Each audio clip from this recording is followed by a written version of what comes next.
So, lately, there's been a lot of talk about immigration and multiculturalism. A few periods of time ago, I found myself watching a video from a channel named Angry MGTOW. In this video, he talked about Japanese men, and the fact that a lot of them do not want to engage with females anymore.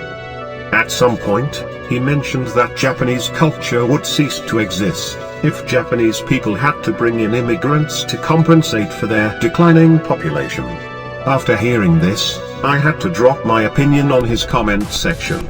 Since his channel is about men going their own way, also called MGTOW, I tried to explain the reason why a change of culture and racial composition of a country should not be a problem for a man who is going his own way. The thread of thought contained in this comment can be applied not only to Japan, but to any place in the world where people feel anxious due to immigration. What follows next is the full comment. Cultures don't get destroyed by immigration. Cultures change. Many aspects of ancient culture are still present today.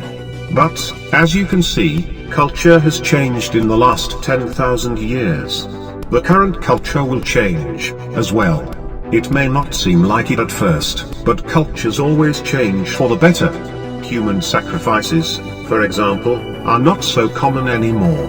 Today, people can travel, read books from other cultures, live in other countries, and call themselves citizens of the world. I mean, can't people just get satisfied with being individuals on a planet with multiple cultures, knowing that they can choose to live their lives according to any philosophy, belief or culture that they choose to identify themselves with? Isn't this what MGTOW is all about? Men going their own way, and choosing to create new cultures and possibilities for themselves, paving the way for other men? A new world. One that doesn't put men in the role that was defined for them, from birth. The role of slave, so to speak.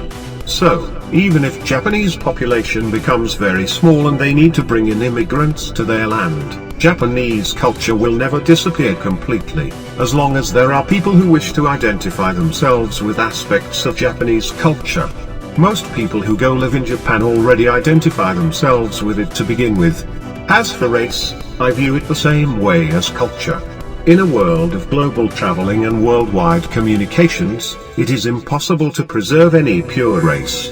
The very concept of pure race is misleading, as the races are mainly created due to superficial adaptive changes that happen to isolated groups of humans, coming from the very same seed of the Homo genus. Once the isolated groups are no longer isolated, natural selection takes its place, eliminating unneeded traits, while keeping the dominant traits, to improve the probability of survival of the species, when it is exposed to multiple types of situations. The final result of the adaptation will always be more complex cultures, and better well-rounded human vessels.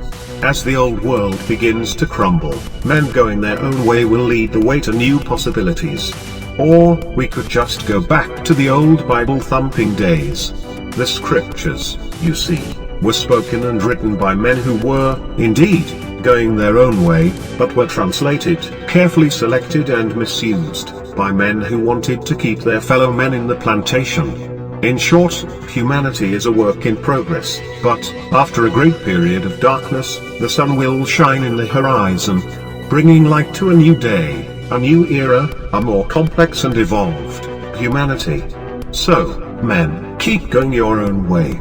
Every action you take to better yourself, as an individual, is an action taken to improve the future of humanity, as a whole.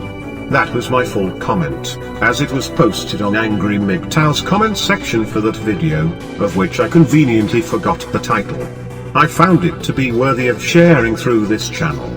In my opinion, men going their own way can only achieve true freedom once they become men who are indeed not limited or defined, neither by the decaying culture of the old world, nor by their very own mortal flesh. Tell me in the comments below, if you think the new men of the future should let themselves be defined by the tribal mindsets of race and culture, or if they should be free from any attachment to a single culture or racial background, and should indeed become citizens of the world, thus breaking the chains of the old world. Do you let the culture in which you were born in, or the genetic composition of your earthly vessel, your meat suit, so to speak, dictate who you are? Are you attached to your physical bonds and the invisible chains of the manufactured reality, or are you truly a man going his own way? How free is your mind?